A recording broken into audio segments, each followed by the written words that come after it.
Vous savez, mon pays, le Sénégal, a accueilli le peuple d'Haïti au tremblement de terre. Nous sommes le même peuple, nous sommes tous des Noirs et nous sommes fiers d'être ce que nous sommes.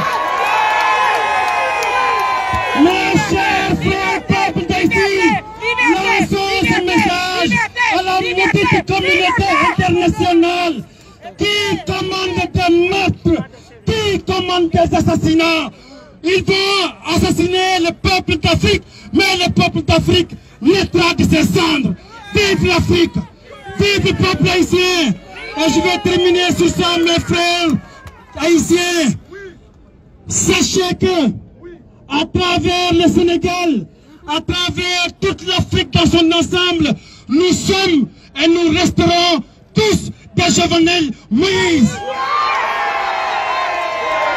Mes chers peuples d'Afrique, mes chers peuples haïtiens, comme l'avait dit Sankara, l'esclave qui n'est pas capable d'assumer sa révolte ne mérite pas que l'on s'apitoie sur son sort. Cet esclave répondra seul de son malheur si se fait l'illusion sur la condescendance suspecte d'un maître qui prétend le franchir. Seule la lutte libère, libérer le peuple africain et la lutte continue.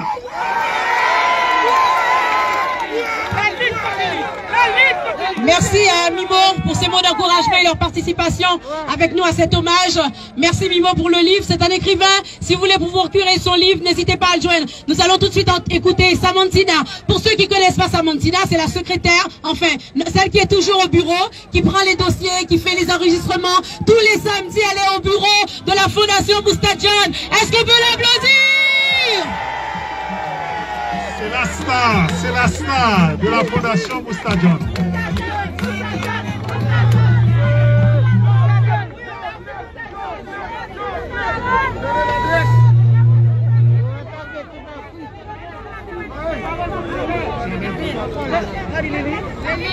Marie.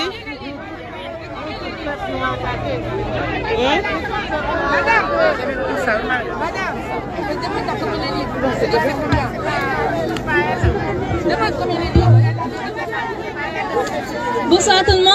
Bonsoir. Cher Jojo, tout le monde est là.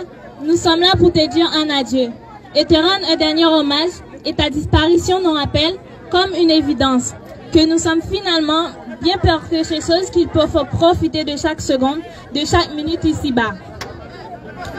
De ces hauts dieux de l'histoire, universels témoins, des grands combats de la liberté qui ont inspiré le plus grand nombre. Toi, héritière de Toussaint Louverture et digne fils de Jean-Jacques Dessalines, qui est entré par ta bravoure dans notre histoire, dans nos vies et nos cœurs. Nous aurions aimé te parler en chair et en os, et mieux encore t'entendre nous parler et nous entraîner à transformer ton rêve pour Haïti. En réalité, mais nos visages rincés par des larmes intarissables, nous nous adressons à ton âme comme si tu étais prêt, pour te dire ce que nous ressentons. Porteur d'espoir, porteur du flambeau, valeureux du progrès, cher aux yeux de Victor Hugo, profondeur de notre esclavage maquillé, toi qui as battu pour la vie et la liberté, tu as récolté la mort, toi qui apportais la lumière dans nos lieux comme dans nos esprits et nos consciences, toi qui ouvris nos yeux sur nos plaies cachées et qui nous faisais comprendre notre misère, notre esclavage et nos lieux mortels. Tu nous as été ravis par les forces des ténèbres et de mort. Toi qui disais, face à la folie, politique et intérêts privés qui détruisent la cité, je ne sais pas détruire, je ne sais que bâtir. Tu as été frappé par les forces de destruction. À tes adversaires, tu adressais un « je vous aime » sincère, mais ta main a été repoussée. Tu as été respiré l'amitié, mais tu as récolté la violence perverse, l'assassinat moral, la haine mortelle. Jojo, tu as été poursuivi, taraudé par les questions de Jean-Jacques Dessalines. Et cela, n'auront-ils rien? Alors, du pays de Voltaire, nous, cette partie du peuple, naïve, candide, gens simples, nous demandons maintenant que tu es mort. Est-ce qu'il nous faut renoncer à l'optimisme, renoncer à l'espoir? Tu nous as été ravis, alors qui maintenant va s'intéresser au sang?